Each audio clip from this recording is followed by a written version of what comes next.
24 U.S. senators plan to attend this morning's memorial service in Phoenix for Senator John McCain. Former Vice President Joe Biden will give one of the eulogies. An estimated 12,000 to 15,000 people lined up to view McCain's casket at the Arizona State Capitol yesterday. South Carolina Senator Lindsey Graham offered a rare emotional reflection yesterday on the death of his friend that we haven't seen before. We spoke with Graham about their unique relationship that spanned more than 2 decades. He talked about the pain of losing his friend, the more surprising moments of McCain's life, and their last moments together. We've heard a lot about Senator McCain this week. What's something people would be surprised to learn about John McCain? How kind he was. How did that manifest itself? Paying tremendous amount of attention when you needed it the most. That he could be a handful, he could rip your head off, all on and on and on, but he could be incredibly kind just by picking up the phone, making sure that you knew he was there for you.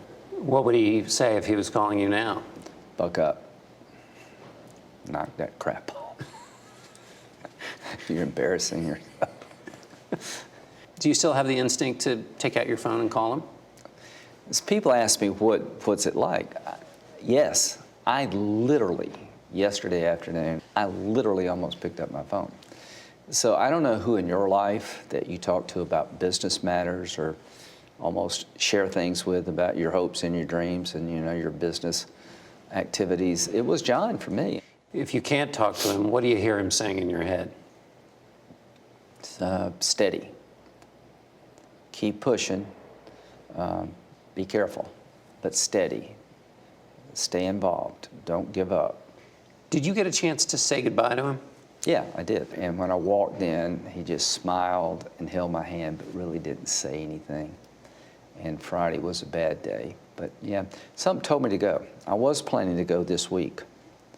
And I found a hole in my schedule and says, no, I need to go. What did you tell him when you said goodbye to him? You did good. You exceeded every expectation your dad and your grandfather had for you. You did right by your country, you did right by your friends, and I am better for having met you, and he just squeezed really hard. You traveled all over the world together. Yes, every place no one else wanted to go, we went. You were never anywhere very long. This man, John McCain, had more energy than 10 men. The doctor told me in Sydney that he had 8 times the tolerance for pain of the average person, but he had a schedule that would literally kill you, but he was curious. Last question. We're sitting in the Russell Senate Office building. Should it be the John McCain Senate Office building? I think we need I don't know. I named the Capitol after the guy. It'd be John McCain, D.C. I want to see what the family thinks. But the Capitol Visitor Center, he hated that place. It turned out to be marvelous. What if it's the first thing you saw was the life of John McCain? What if it was the John McCain Capitol Visitor Center? That would be perfect in this regard. It would be an educational moment for young people to know that men like John McCain existed. Then they'll find out about other men and women that made this place truly great, and it would annoy the hell out of him. So it'd be my way of getting back at him. Senator Graham, thank you. Thank you.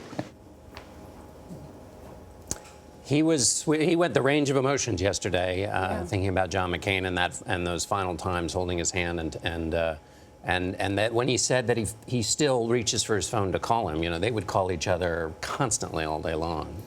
Lindsey Graham has been very supportive of President Trump, and we know McCain was not close with President Trump. Did that cause a rift at all between them? Well, we talked about that. Yes, there was a lot of clashes, and his argument is, what did John McCain do? He made up with George Bush and Barack Obama about who John McCain said some extraordinarily bitter things. But in the end, he made up with them. And what Lindsey Graham said is, that's my job, is even though I disagree with this president, and he talked about all the president's flaws, but he said John McCain's message was that you got to serve your country by doing what you can to work with the president. There are obviously some people who believe that serving John McCain's memory means keeping up constant resistance against the president.